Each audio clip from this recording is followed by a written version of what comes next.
அனைவருக்கும் வணக்கம்ங்க. இன்றைக்கி நம்மளோட சேனலில் சமயபுரம் மாரியம்மனை பற்றி தான் பார்க்க போகிறோம். ஒருத்தருடைய உதவி எப்போ கிடைக்கணும், தேவைப்படும் போது கிடைக்கணும். அப்படி தேவைக்கு வந்து நிற்பவள் தான் அந்த சமயபுரம் மாரியம்மன்.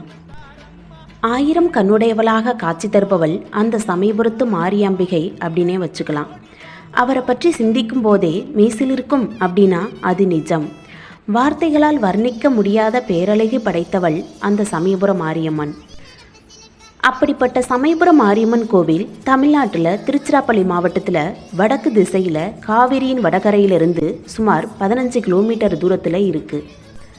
பேர் பார்த்தீங்கன்னா சமயபுரம் மாரியம்மன், புராண பெயர் கண்ணபுரம் மாரியம்மன், அமைவிடம் திருச்சிராப்பள்ளி, மூலவர் ஆதி மாரியம்மன், கட்டிடக்கலை தென்னிந்திய கட்டிடக்கலை, அமைத்தவர்கள் சோழர்கள், விஜயநகர பேரரசின் நாயக்க மன்னர்கள். திருவிழாக்கள்னு பார்த்தீங்கன்னா அம்மனை வழிபட தமிழகம் மட்டுமில்லாமல்